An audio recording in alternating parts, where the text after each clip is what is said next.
Hey guys, Rex Overdrive here. A little bit of a bonus video here. We're going to be doing the 5 best moments in The Last Jedi. I still want to talk about this movie. This might be the last video just talking about The Last Jedi in general, but joining me to do this ranking video, some of you have seen him on camera, some of you have maybe heard of this guy, maybe not, but joining me is Striker Cyberforce. Yes. Thanks for having me, Rex. Glad to be back. Yeah, thanks for being on. Now, people who have watched my videos on here, they know my general thoughts that I really liked the movie. There's still issues that I have with it, but overall I was really pleased and I have a lot of fun watching this movie every time I see it. And even every time I see it, I seem to be liking it a little bit more each time and appreciating it more. Now, just give them some of your general thoughts on The Last Jedi. Yeah, for me, it's kind of the same thing. I think I'm in line with you where there's a couple things that really stand out, and they really stood out the first time I watched it. But in the second time on, after you see this movie a second time, you really kind of appreciate and learn to see what's really good about this movie. What things did they really think about and pay special attention to detail? Like, there's so much detail in this movie, and there's so much good in this movie that really is getting overlooked in the I don't know if you'd call it the Star Wars community, but the YouTube and Twitter and the general public, that community, I think is very divided. So like for me, this is a great opportunity. I've been really itching to be able to just kind of focus on positives on this movie, because I do think it is I don't know if it's my favorite yet, but I know it is one of my favorite Star Wars movies, despite those couple things that, people have been talking about. Right, and it'll be a little bit interesting to see how people come to grips with this thing over like in 5 years or so, like how it'll sort of like settle in with people over time. Are people gonna come to like this movie more? Are they gonna like hate this movie even more over time? So it'll be interesting. I think that's gonna all depend on what they do with episode 9. There might be things that come in episode 9 where they go, wow, like The Last Jedi did such a good job of not spoiling that or setting that up, or you know what I mean? Like, I think we still don't know what that complete story is gonna pan out to be. So I mean, maybe we'll learn to appreciate it once we get kind of the finished product of this trilogy. Yeah, for sure. All right, so let's get into each of our 5 best moments in The Last Jedi. I want you to go first. What's your number 5 best moment in Star Wars The Last Jedi? Well, for me, number 5 it's not one of the big moments. It's not a goosebump moment, nothing hair-raising here, but it's something that really kind of like was the first wow moment of the movie. Right in the beginning, it's Poe Dameron in his X-Wing versus the Dreadnought. And there's a little bit of comedy there as well, but I'm talking about more so the action and the way it is shot and the camera angles and things like that. Like, there are 2 primary moments that put this on my list. The first is the kind of the escaping shot out the window of the Dreadnought as Hux is kind of like... Yeah, he's filling his drawers at that moment when he's watching that. Basically, and you just see these 3 or 4 consecutive explosions out the window, and you just think like, it basically reminded me of that moment in The Force Awakens where Finn is like, man, that is one hell of a pilot, and I think it basically brings you back to like, this guy is awesome. And that's something that I think Star Wars, the more they do that, I think they'll continue to be successful with getting people, on the edge of their seat, laughing and cheering in the theaters and that kind of thing. And the second moment that I really appreciated with that was while he was doing that, Ryan Johnson like cuts to a close-up shot of Poe Dameron's visor, like right up in toward his face, and you can see the explosions and the lasers and everything reflected off his visor. It's just really awesome filmmaking, like stuff that you'd maybe see in war movies or something like that. But this is really like doing it in a way that it's modern, and I don't think any Star Wars fan or any just general moviegoer wouldn't like that shot and appreciate it. Yep. That moment when the dreadnought first pulls up on screen, I like that gave me goosebumps seeing this total like warship just pull in and just that thing was gonna mean business. Like that thing's not gonna mess around, but ultimately it didn't really do much. I mean, it blew up the base on Dakar. I mean, but like Poe made the choice to disobey orders, and he ended up taking it out, which who knows what that thing could have done in later on in the story if it would have not been destroyed. So yeah, just that whole sequence is just spectacular. It's a classic Star Wars formula of like this big, huge weapon, but the little guys, the heroes, they somehow find a way to disable it and destroy it. And it also kind of sets up his character arc, with the bombing scene and what he goes through there, and his conflict with Leia, and so it's a nice like you jump right into the movie, you get thrown right into it, and I love that about it. Yep. My number 5 is Paige Tico's sacrifice. It's the same sequence that we were just talking about, but this whole entire sequence where it looks like Paige was a gunner on one of those bombers, and the crew in the upper part of the ship, who knows what really happened to them. They may have been like shot at with like a I don't know what type of like. It was a little strange that it seemed like there was only one person on the bombers. Yeah, I think what may have happened is that some explosion may have happened and like rattled the ship, and they were like knocked out cold or something like that. She seemed to be the only conscious person on that bomber. Right. And she has to crawl up the stairs to get the detonator, and she gets shot at and falls onto that catwalk. Yep. Gets knocked out for a minute or two. It's so suspenseful. I mean, it is. It's really suspenseful. And what I like about that, too, is that it deviates from previous Star Wars movies where I think, like, typically you see the team of fighters, like, like the hardcore Star Wars fan will know the names of all the different pilots just because they nerd out and they dig for that information. But what this did is it gave her a name, and she has that connection with Rose as well. But giving her a name really adds drama and suspense to that moment, and it makes that moment more important in the rest of the movie and in the trilogy. So I like that Ryan Johnson figured that out, that you can really add a lot of value to the scene and to the story by giving that character a name and making her relevant, as opposed to just being one of those pilots that just kind of like, crashed into the face of the Death Star or whatever. Right, like Porkins.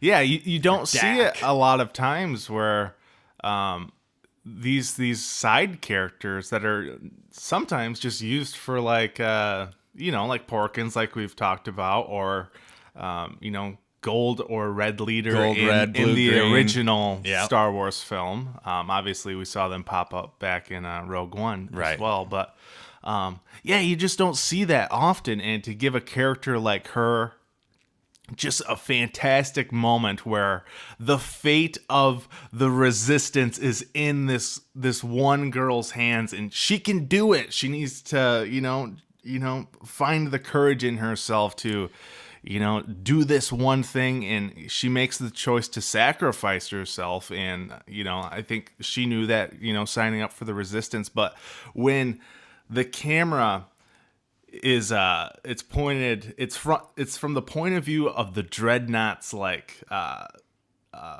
bridge, Yeah. looking out the window, and you see that one bomber coming towards. Right. And I think Captain Kennedy of the Dreadnought orders to stop that bomber. You gotta love Kennedy. Yeah, like just that whole that whole sequence and moment for that character, and it just really makes that character so much more in this film. She's not Right. just a side character. It really gives her some depth, even though she didn't have very many lines, if any. I think really, right? Not I can't not that I can think of. They just talk to her in the in the comms. Yeah. So I just love that whole sequence. So yeah, that's my number 5 for favorite moment. Nice. What's your number 4? Number 4, we're getting into a little bit more of these moments that kind of like really kind of got me excited in the theater and brought me back. So number 4 is a good one. It's Master Yoda returns on Octu.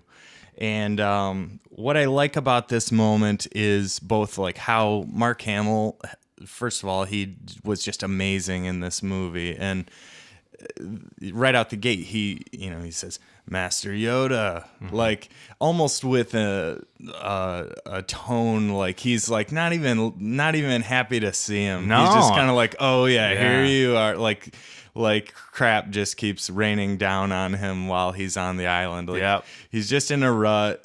He's got Rey there bothering him, and here's Yoda, and it's like he's that tone. I know that that's something that whether Luke needs to be so pessimistic in this movie, that's what a lot of people don't like about it. But I think for me, it goes to show that Luke is still that stubborn young guy, and he's not as young anymore, but he's still that same Luke Skywalker that was stubborn and impatient, and he has that side of him that we saw in Empire Strikes Back, and he seemingly got over that and kind of overcame that in Return of the Jedi, seemed more mature. But this the failure he went through, I feel like that just brought him back to where he was in Empire Strikes Back. And so there we see Yoda come back for a teaching moment, and what he's always been good for is sharing that Jedi wisdom. He says the best teacher failure is. Yeah. Failure being the best teacher. Luke failed. That's how you learn. And I don't think he's thinking about it that way. He's living in regret. He's living in what if? What if I did this differently? I failed. I came here to die. And I think, I don't know if Yoda even gets him beyond that. I know that he kind of shares, a few choice words, some nice little, you could call them like Jedi cliches, but I think that for me as a Star Wars fan, that was a beautiful moment to see that old Yoda from Dagobah back on the screen. Yeah. And he also says that is the burden, or we are what they grow beyond. That is the burden of all masters. So it's not up to Luke to be the last Jedi, to save everyone and to be the hero of this movie. Like right there, Yoda is saying like, all your job is to train Rey, or to at least propel her forward to be the Jedi that she's supposed to be.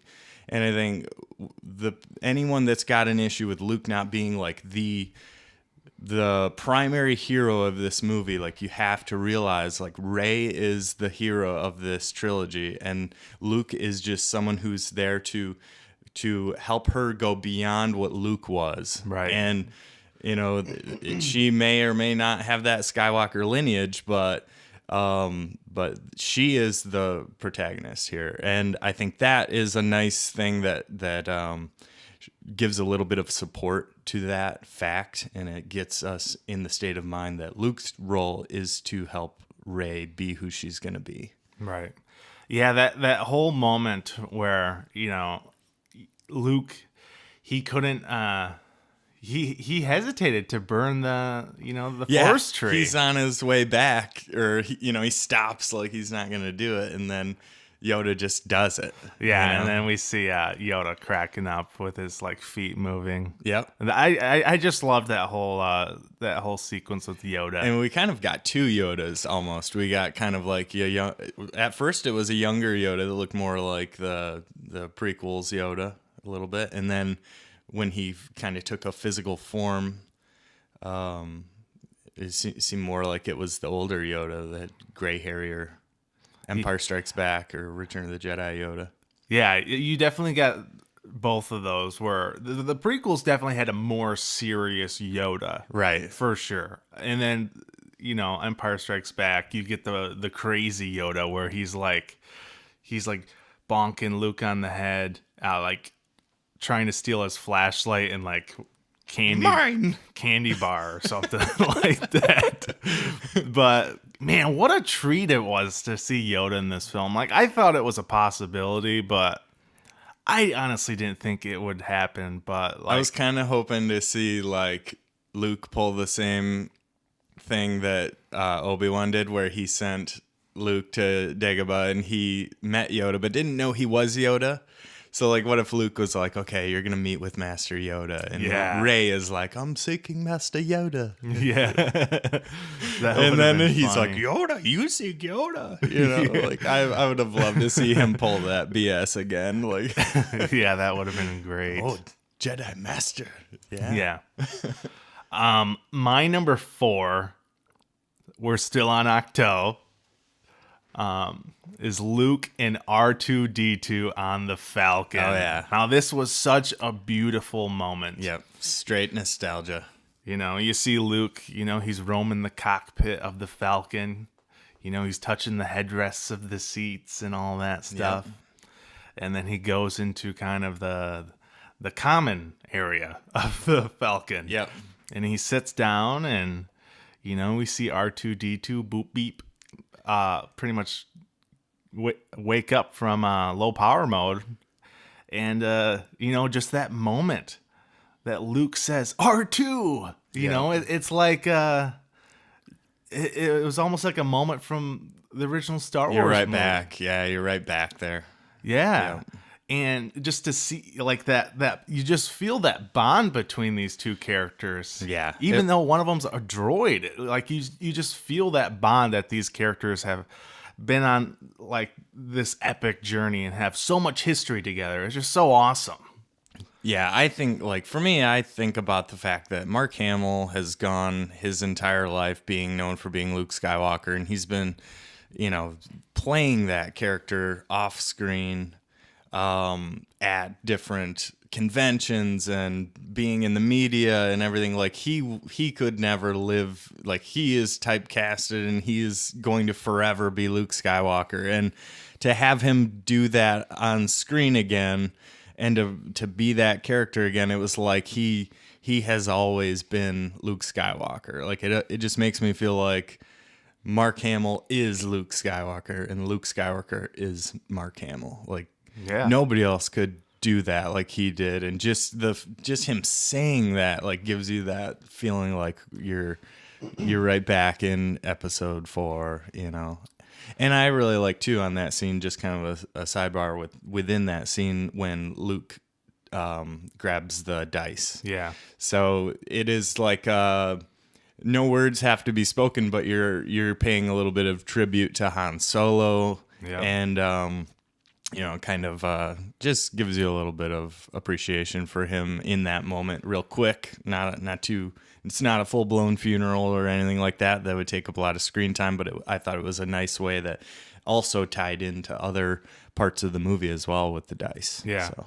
And even though Carrie Fisher's in this film, I still thought it was a beautiful moment when R2 plays that hollow projection of Leia from the first Star Wars movie. I just thought that was just a tasteful, like, nugget that they threw in this movie. It reminded me of Star Wars Celebration. Yeah. When her daughter read that aloud. But yeah, I mean, it's a classic Star Wars moment. Anyone that was, not too hardcore, but like the original trilogy, all those original trilogy truthers out there, like those people probably really enjoyed the throwback there. Yeah, just this movie has so many of those, like, it just has so much that's like threaded throughout the film of just like callbacks. And there's another one that I'm going to get into a little bit later here, but I think up next. But yeah, just this movie has so much of this stuff like that harkens back to the older films, even the prequels in a way. So that's just one of the great things that I love about this movie. Yeah. So let's get into your number 3. So just to set the stage, from here out, we're talking about, for me at least, moments that I literally saw the hair raise off of my arm in the theater both times I watched the movie, especially the second time, because I think I was more locked in and focused. But the third one is when Luke says, everything you just said was wrong. Yeah. And he rattles off those 3 things that Kylo Ren said. And the last thing he said was, and I will not be the last Jedi. Meanwhile, Rey clears the rocks from the end of the mine. And that moment for me, like, it's not so much that she moved rocks. It's more or less like a culmination, or the culmination of the fact that we've been waiting, however long since Force Awakens, 2 years or whatever, for, the answer of who is the last Jedi. Are they referring to multiple? Is it plural? Is it singular? Is it Luke? Is it Rey? And it's kind of both, because it was initially, it's initially Luke. They're going to find him because he is the last Jedi. That's why Snoke wants to destroy him, because he's the last of the Jedi. Right. So he's got a target on his back. But the point of this movie is that he, despite all of this difficulty with what happened with Kylo Ren and all those other students, he still is able to pass on, to continue the Jedi religion, so they call it in this movie. But Rey moving those rocks, that for me it's a nice buildup of John Williams in with the score, and just the awesome writing that Rian Johnson had, and that line that he said, like, everything you just said was wrong, tying back to when Luke was training Rey on the island. Like, it's just like really, really awesome writing on the part of Rian Johnson. And for me, that was one of those Star Wars moments where you think back and you're like, wow, like that's very similar for me to like Yoda raising the X-Wing out of the water on Dagobah. Like one of those build-up moments where it's just like, this is what Star Wars is all about, moments like this. Yeah. Yeah, it definitely does harken back to it's very similar in the way where like Luke had to raise the Falcon. It's one of those like moments where it's like, I don't know if I can do this in a way, but I'm going to try, and I'm going to do it for the greater good of, the story and for other characters. And yeah, as far as John Williams' score, I absolutely loved it in this movie. Like, it's so freaking good. I mean, I don't think he did anything with it that took me out of the movie. Like, no. I felt like more like Michael Giacchino with Rogue One. There were more moments in that where I was like, all right, well, that's a little different than John Williams, and maybe I was just more aware of it because I knew it was going to be different. But this one, I mean. It kind of was a nice balance of, I wasn't really like, nothing stood out because it was great, and nothing stood out because it wasn't great. It was right in that comfort zone where it needs to be with all of his previous work, top notch. He's obviously the best of all time. Right. But, yeah, that was really good. And I do like how he did a great job of like combining Rey's theme with like the Luke, Luke or the Jedi, right, classic themes from the original trilogy, and it's a nice bridge. And he's explained that how he comes up with those, and they're all very similar in theme and everything. But Yeah. All right. Are you ready for my number 3? I can't wait. All right. My number 3 is Luke's lesson number 2 with Rey when he mentions Darth Sidious. Darth Sidious. Now, this was a total surprise to me. Right. Like, and it was just like what I was talking about a little bit earlier, where this movie just has so many like threads that call back to previous films. And this was a great one for the prequels. Yeah, mostly those callbacks are for the original trilogy. Yeah, but we don't even like at what point was Luke even told the Emperor is Darth Sidious? Yeah. You know, like did maybe Yoda or Obi-Wan told him like as when like a Force Ghost conversation, something like that? It definitely didn't happen within the feature film. No. So to have that is significant. It's a really awesome moment. And I mean, whether you like the prequels or not, you know, there's some cool shit in there. You know, they may not be the best movies. The writing and acting might be, you know, questionable most of the time, but there's some really good stuff in there and some Jedi lore and some Sith lore, and just to have the that's what I want to see in these movies. Not necessarily like, I don't want them to be like rip-offs of previous Star Wars movies where, you know, The Force Awakens, it was pretty close to being almost a clone of Star Wars 1977, but I just want to see all these things kind of like interweave with each other. And we've seen like, George Lucas in interviews and things like that. He's said that Star Wars is like poetry. It rhymes. So I just want to see things like this kind of just interweave between these films, and to have, you know, Darth Sidious or Palpatine referenced in The Last Jedi is awesome. I love Palpatine. I think he's one of the best characters in Star Wars. That guy is just incredible. Yeah, there's no doubt, like, most of what happened in the conflict in the entirety of Star Wars is due to his agenda and his rise to power within the Senate and the creation of the Empire. Like, to not reference it when this is all still in the aftermath of the fall of the Empire and the rise of the First Order, and these are pretty much the same two sides that are still fighting each other. So, I mean, it still is very relevant. It's the cause of all this effect that we're in the midst of in The Last Jedi. Right. What is your number 2? So number 2, and I would say like number 2 could be number 1. Yeah. So, I mean, not to build this up too much, but we may see this on your list as well. I'd be surprised if we didn't. But that throne room scene. It is not on my list. You didn't put the throne room on there. Oh my. It's probably because you've seen it so many times. That's true. It is a magnificent scene. Rey and Kylo Ren in the throne room with Snoke.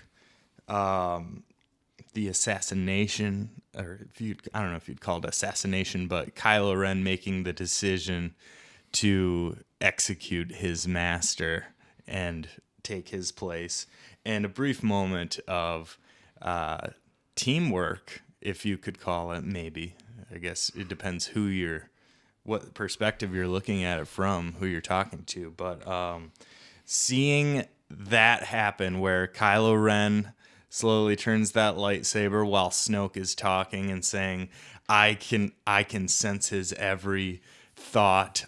He's basically saying, like, I have total control over Kylo Ren. He is mine.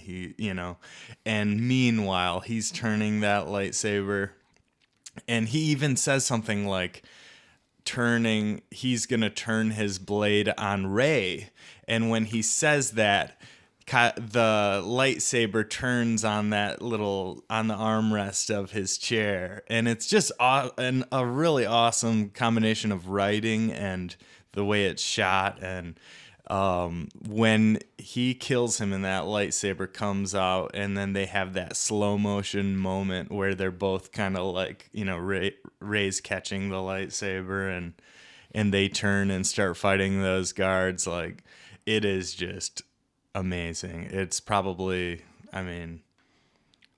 it's in my top 5 Star Wars moments of any Star Wars movie. I would agree. Just that whole sequence is so well done as far as just choreography, and we've never had these are Praetorian guards. I would imagine they're similar to, obviously the royal guard, the Emperor's royal guards in the original trilogy and Revenge of the Sith, where they're pretty much like stormtroopers. They're part of the military, and they're Right. trained to be these special guards with melee skills and things like that. But these guys, these were phenomenal fighters. Yes. Like, these guys really challenged. We've seen Rey have awesome melee skills with her staff, and Right. even the lightsaber on Ahch-To. We know Kylo Ren is a badass with a lightsaber. So I really want to learn more about these Praetorian guards. They seem to be so phenomenal. How about that armor? Like, I know. how it can almost stand up to a lightsaber. Yeah. And the sound it made when the lightsaber would come in contact with the armor. It's like this.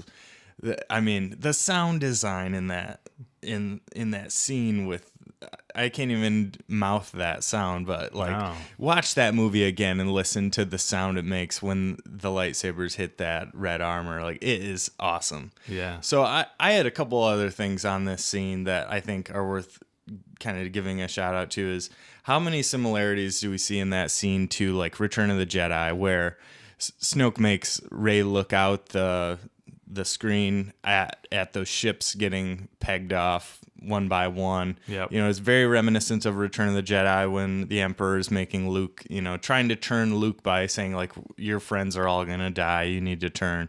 And the rule of 2. So, like, I think it's important to think about with Snoke and Kylo Ren taking out Snoke, the significance of that. Like, this is not something that's a new thing. This is not like,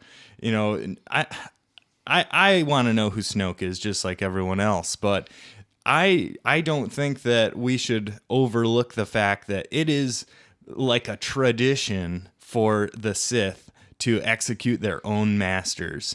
And they're, like Yoda said in Episode 1, there are always 2, whether it be the master or the apprentice. And what Kylo Ren is doing is he's taking out his master and trying to take on an apprentice. And it's classic Sith behavior. And I love that because it's also an indirect callback to the prequels, because we're kind of getting that same thing. Vader, his style of doing that wasn't the same. It was like, join me. He kind of said, together you and I'll rule the galaxy as father and son, but we didn't really see a direct attempt at that, at assassinating his master, until it was like the very last moment where it was like he had to make a choice. And Kylo Ren, he makes this choice kind of the same way. So I really enjoyed that. There's a lot of parallels going on with that between those prequels and classic trilogy and new trilogy. It all is kind of, this is like the 3rd time this kind of thing has happened, and I think everybody needs to kind of realize that that's right in there with the Star Wars formula. It's not deviating too much. Yeah, it's familiar yet new, and Exactly. It just goes to show you the level of appreciation and detail that Rian Johnson has for Exactly. this. Some people are bitching and complaining about what this guy did to their characters and things like that. But it's time for something new. But it's always going to be Star Wars. There's always going to be those familiar beats in familiar elements in detail in Star Wars. Otherwise, it's not going to be Star Wars. We'll see what Rian Johnson does with his new trilogy where it's like unconnected. But for the episodic films, it's always going to feel a little bit familiar. Mm-hmm. And we need that. But we can still go to new places and characters evolve and change. We see that in Luke Skywalker. Yep. So, it's time to come to terms with it. My number 2 is Vice Admiral Holdo jumps to light speed. Ooh, nice. Now this is something a little bit different than we've seen in Star Wars. Right. She makes the choice to stay on the Radis, which is the Mon Calamari ship that the Resistance is using. And she lets everyone else board the transport ships to try and escape to the planet Crate that we see at the end of the film. And she's seeing the Resistance transport ships being bombed, like we were just talking about, where Rey looked out the view screen or whatever type of screen that was. She's seeing all these transport ships being blown up. And, Admiral Holdo, played by Laura Dern, fantastic actress, Jurassic Park. Yeah. She makes the choice. Like, how do I save these people? I need to save, the Resistance. What's left of it? The spark that's going to burn the First Order down. I need to save that. So she makes the choice to turn her cruiser around and jump straight into light speed, right into, the First Order ships. And just when that happened, the first time I saw it, and, the screen almost goes black and white and just complete silence. Yeah. And I was just like, oh my God. And you can hear like every single person in the theater just like gasping.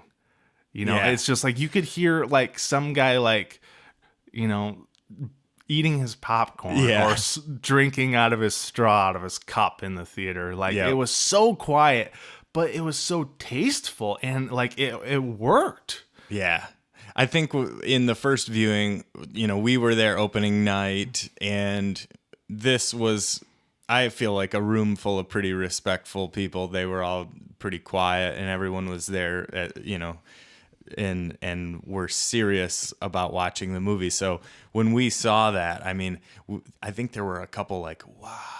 Yeah. A couple of those, like everyone was in awe, like, oh my gosh, like, and nobody expected silence. No. And what I appreciated the second time I watched that was we had that silence, and I was like, all right, it works. Like, it's cool. It's a cool cinematic effect. But then after that, we get a nice loud boom. Like, it does do that sound in space that we all want to have with Star Wars. Yeah.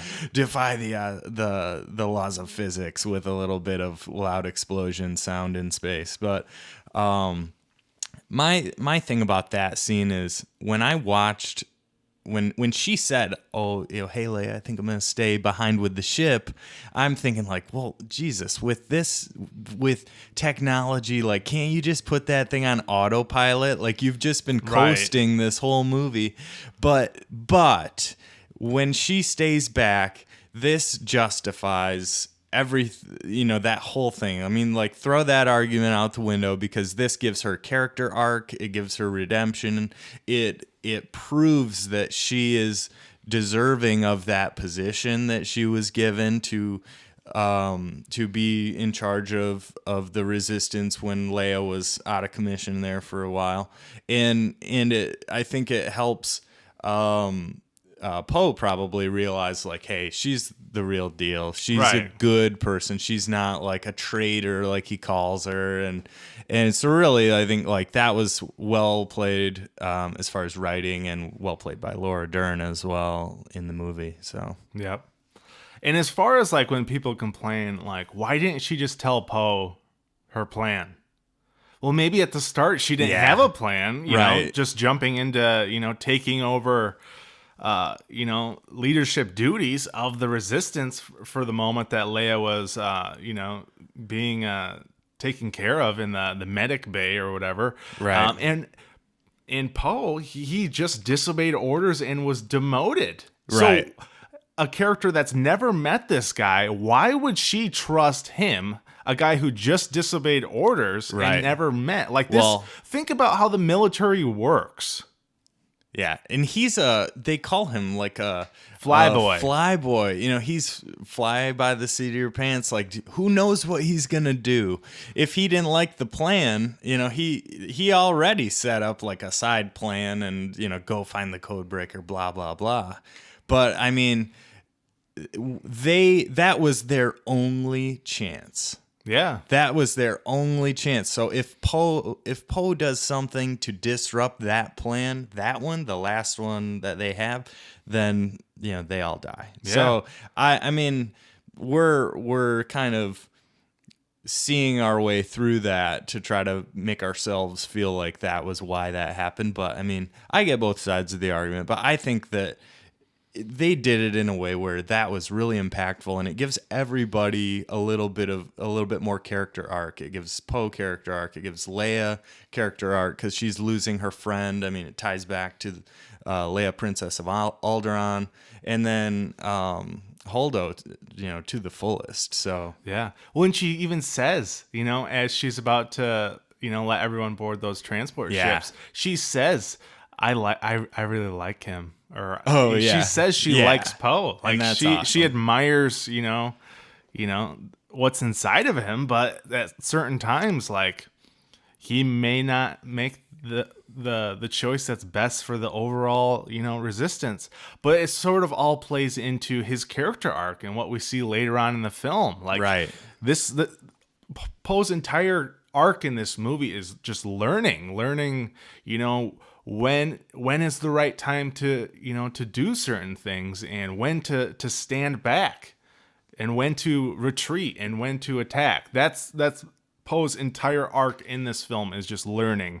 And I think we're gonna see Poe kind of step into a more he's always been sort of a leader in these last two films, but I really think he's gonna be the guy that's gonna be he's led by example. He's led by being a good fighter, like a good soldier, but where he's headed is being that leader who's actually responsible for other people's lives.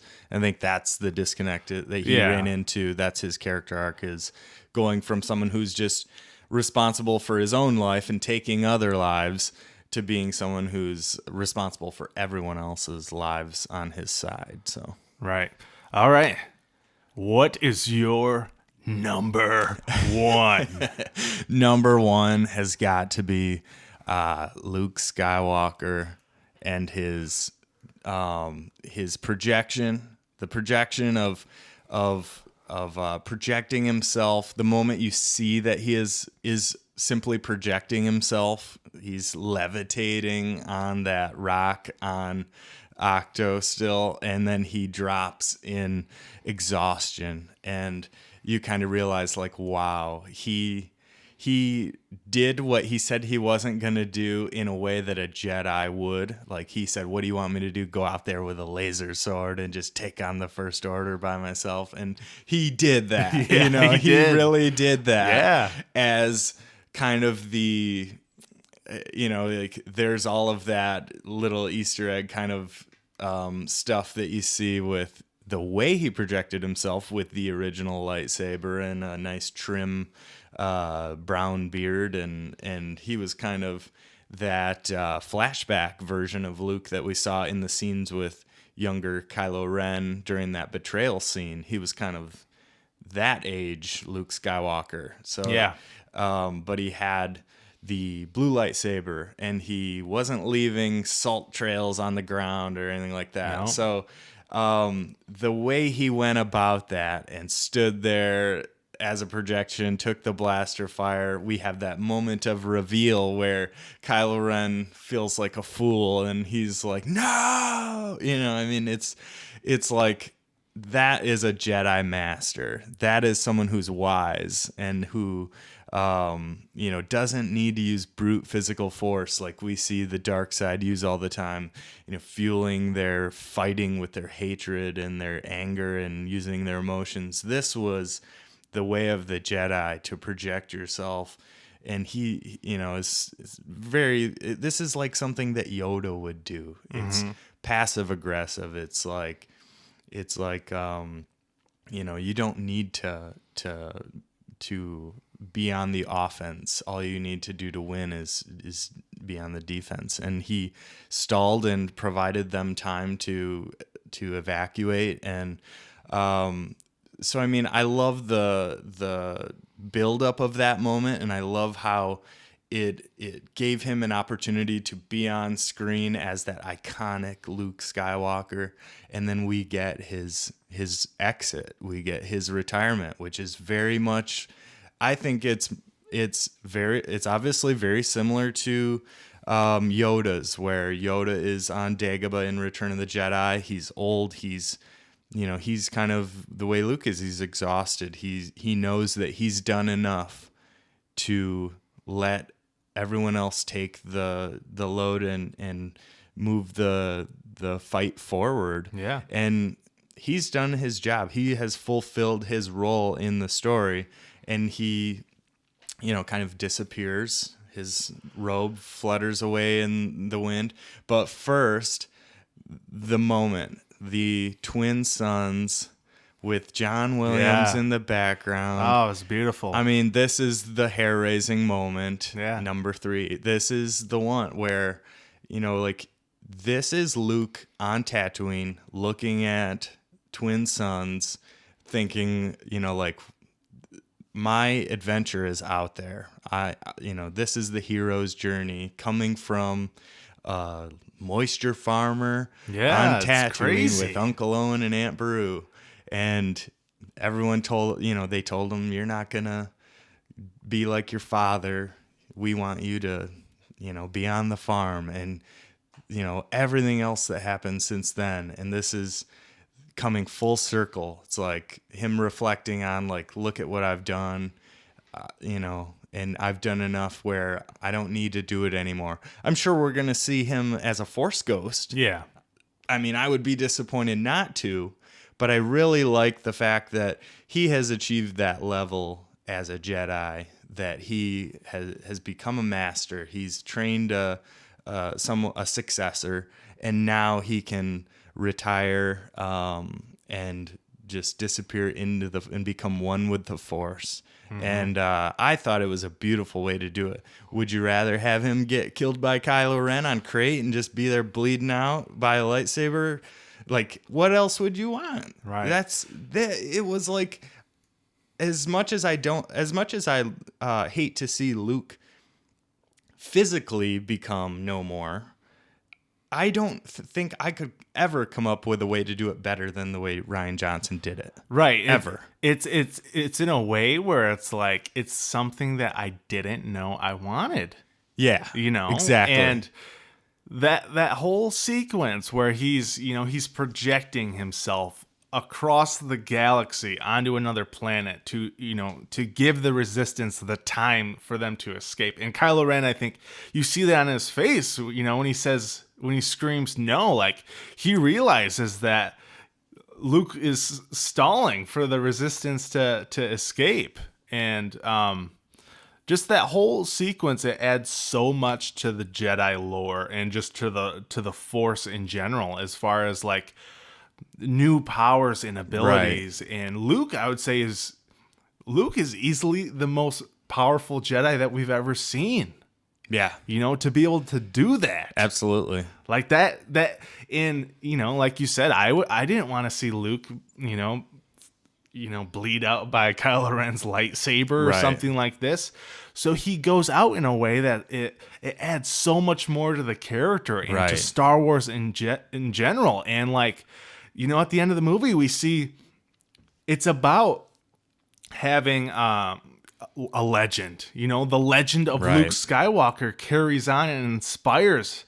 You see it at the end of the movie with Broom Kid. He has that that ring that Rose gave him with a rebel or resistance symbol on it, and he puts it up to the sky, and it's about inspiration, and Luke Skywalker will always carry on and inspire people. Yep. So Absolutely. I couldn't be happier with just the way he kind of went out, and you can't. This story isn't necessarily. It is about Luke Skywalker, but it isn't at the same time. It's about these new characters, and Luke kind of guiding Rey essentially on her path. She wants somebody to show her place in all of this, and that person is right. Luke And I Skywalker. think that if Luke was trying to be the hero, if he tries to be the number one, the person that is going to be taking on Kylo Ren, then that shadows Rey's place. It kind of takes away. It makes it so that it may be more confusing to her. Like, well, what am I, like, your apprentice? Like, she can't be the apprentice in episode 9 still. You know what I mean? Like, that'd be like Luke being an apprentice in Return of the Jedi. It just doesn't fit. Like, if you're going to wrap this thing up in 3 movies, then it needs to have it needs to move along. It can't just continue on forever. I mean, as much as we would all like that to happen, she needs to have a progression and a character arc, and this really did it in a way where it was, arguably perfect. Yeah. All right. My number 1. Bring us home. It doesn't have. It's not action. It's not a big set piece. It's just a nice, quiet moment. Okay. And we spoke about it a little bit earlier, but it's just Yoda and Luke sitting with that force tree burning, and camera pans back, and it shows the two of them just sitting there watching that tree burn, and it's a nice quiet moment in the film. That's a moment where it's just two characters interacting. It's just, it's about Luke learning from Yoda and just what the overall picture of the movie is. And it's one of those scenes visually where it's just like, that is just so beautiful. Right. Like, I want a frame of just Yoda and Luke sitting on a rock watching that tree. Right. It's so awesome. Yep. But like, as far as like Luke and Yoda, like, it's just them in a film together. It's just something that's so special, and it's just like, I appreciate it so much, like, that we're able to see these guys, especially with Frank Oz voicing Yoda. Oh, yeah. Still, and Mark Hamill being able to play Luke Skywalker still, and it's just like having these two guys, these original trilogy guys, in a movie together again, in just this nice quiet scene is so special. Yeah, it was probably something that could have been a little. They needed to be careful. Oh yeah, it could have been dangerous. This could be a moment bringing back Yoda like that. It really opens you up to a lot of potential, if not done successfully, to a lot of criticism. So I mean, and I think going into the movie, we all really hoped that we were gonna get Yoda on Octo. I mean, there was speculation with the kind of bird's eye, like wide angle shot over the ocean or over the island with Rey training with the lightsaber and Luke looking at her. There was that rock that she cut down. Right, yeah, it did resemble Yoda. People thought that they thought maybe that was Yoda standing on the rock, and obviously not, we come to see, but I think everybody really hoped that we would get a Force Ghost Yoda or Obi-Wan or somebody, and for that, Rian Johnson delivered, and we have to appreciate that. Yeah, it's just that whole scene is just one of those moments in all of Star Wars that I've come to love. Like, every time I watch The Last Jedi, I've seen it 4 times now, and it's just every time that scene pops up, it's just like, it's just like my mouth is just dropped in awe. Like it's just fantastic. I just hope that with Rey having the books, I mean, I think that's a significant thing to mention, is that when you see them leaving crate right there. Yeah, Finn grabs the blanket out of like a drawer for Rose. Yeah, he puts it on Rose, and you see the books sitting there. So if you didn't catch that, that's the case. But part of me, I'm super excited that she has the books and that they didn't fry up in the tree when Yoda torched it. And I think he torched it because he probably already knew that she had them. I think so too. But it kind of also, he almost contradicts their importance and significance by saying that, page turners, they were not. It's not that they're not important. He says Rey already has everything that she needs. And that, to me, I like that. I think it's cool because it shows like she's already on her way to being a hero. She's got what she needs. It gives Luke's training of her completion, or at least like shows that he has done enough that he could, disappear into the Force or whatever. But for me, I was kind of, I'm wondering what significance those books will have in Episode 9. Yeah, it is very curious. Her having them opens the door to all kinds of different speculation, different things, potential impact, but at the same time, Yoda says they're not really page turners. Right. So I don't know, like, if we'll get new Force powers, if we'll see new things like the projection that happened in this movie, or connecting two people's minds like Snoke was able to do, so that they can communicate with each other. Yep. But that, to me, that's an interesting dynamic of she's got them. What is the significance going to be? But at the same time, they could just totally not even mention them in Episode 9, and it would also be justified because Yoda already said they weren't page turners. So we'll have to see what we get with as far as the books go. Yeah.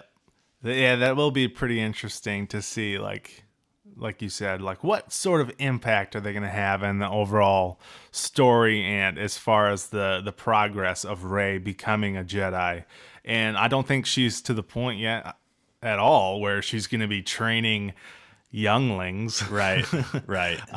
So, I think she still needs to figure out, herself, as far as, becoming a Jedi, and, where does she fit in with the Resistance? This whole story of like the Force Awakens and the Last Jedi, it's relatively like a couple weeks, maybe. Yeah. Something like that. Yeah. I mean, if that. It's always hard to tell as far as how much time passes in Star Wars. Right. I think in between Episode 8 and Episode 9, they might do a couple years. Right. I think that would be good. I would like to see if there is a few years. Keep in mind, Kylo Ren now doesn't have a master, and he doesn't really have an apprentice either. Definitely not going to be Hux. No. I think that's safe to say. So, do we see the Knights of Ren? Especially versus Rey and whoever else she can scrounge up, or you know what I mean? Because I think that's something that the community really was looking to kind of hear a little bit more about in Episode 8. Yeah, I think especially with JJ coming back for Episode 9, I really think we're gonna see the Knights of Ren in this film. As far as like that Force vision scene in The Force Awakens where it showed them with Kylo Ren, and then in The Last Jedi you hear about Luke had obviously Kylo Ren and then a dozen other students at his Jedi temple. Right. Where Kylo Ren took a handful of them. Were those the Knights of Ren? Maybe a select few of them became part of the Knights of Ren, and maybe Rey can track down the rest of them. Maybe that's who knows what they're gonna do. Yeah, so we'll just have to wait and see. As far as like speculation and theories, there's no end. Yeah, and I'm really gonna try and avoid a lot of that stuff because I think a lot of the reason why some people were disappointed or let down with The Last Jedi. And this isn't the case for everybody, but, some people get attached to certain theories, and when it doesn't happen, Right. like your expectation is set to something else, and then it doesn't happen, and you're disappointed. Yeah, you have to accept the fact that previous, like original trilogy and prequels, they said a lot of things that were all a part of the Star Wars lore and mythology, and they never needed to explain them. And that was the cool thing. Like, I didn't know what a parsec was or what the Kessel Run was. You just thought it was a cool thing to say, and that was okay. But now it's like, with the internet and information being so accessible and all of the social media and people being able to argue with each other and speculate online and all, it just opens it up where everyone wants to know everything and spoil everything. So like, I think if everybody just kind of chills out and lets the filmmaker do their thing, then I think we would all benefit from it greatly and learn to appreciate it a little more.